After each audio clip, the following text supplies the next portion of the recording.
విచ్చేసిన ప్రతి ఒక్కరికి పేరు పేరున వందనం శుభాభివందనం। మీ అందరికీ కూడా తెలంగాణ రజతోత్సవ శుభాకాంక్షలు నేను తెలియజేస్తా ఉన్నాను।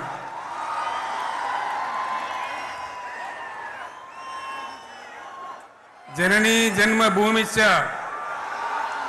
స్వర్గాదపి గరీయసి।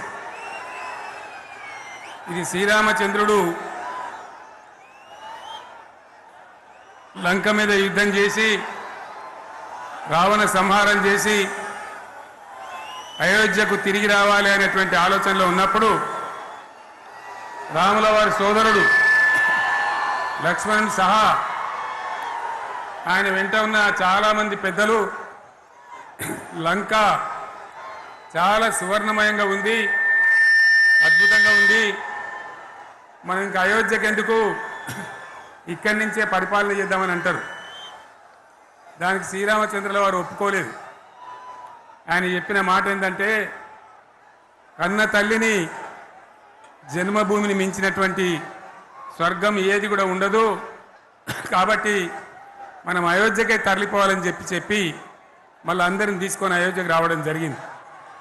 అదే స్ఫూర్తితోని చాలా గందరగోళ స్థితిలో ఉన్నటువంటి, దిక్కు తోతని స్థితిలో ఉన్నటువంటి, ఆత్మహత్యలకు ఆలవాలమైనటువంటి, వలసలకు నిలయమైనటువంటి ఒక ఘోరమైన ఆపదలో వలసవాదుల విషకౌగిలిలో చిక్కి నలిగిపోతున్న తెలంగాణ రాష్ట్రాన్ని ఎట్టి పరిస్థితుల్లో విముక్తి చేయాలని, స్వరాష్ట్రం సాధించాలని, జననిని జన్మభూమిని మించిన వేరేది లేదని చెప్పి నేను ఒక్కడిగా బయలుదేరి ఆనాడు తెలంగాణ ఉద్యమానికి శ్రీకారం చుట్టడం జరిగింది।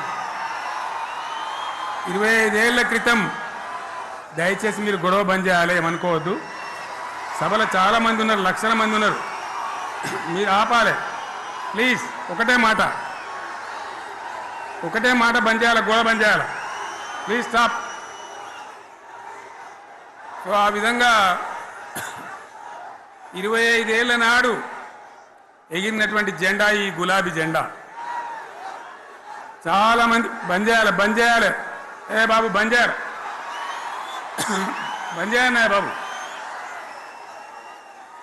ఆ రకంగా ఎగిరిన జెండాను ఎందరో అవమానపరిచిండ్రు, ఎన్నో మాటలు అన్నారు, ఎగతాళి చేసిండ్రు, అవహేళన చేసిండ్రు, మకలో పుట్టింది ఉబ్బలో పోతుందని చెప్పిండ్రు।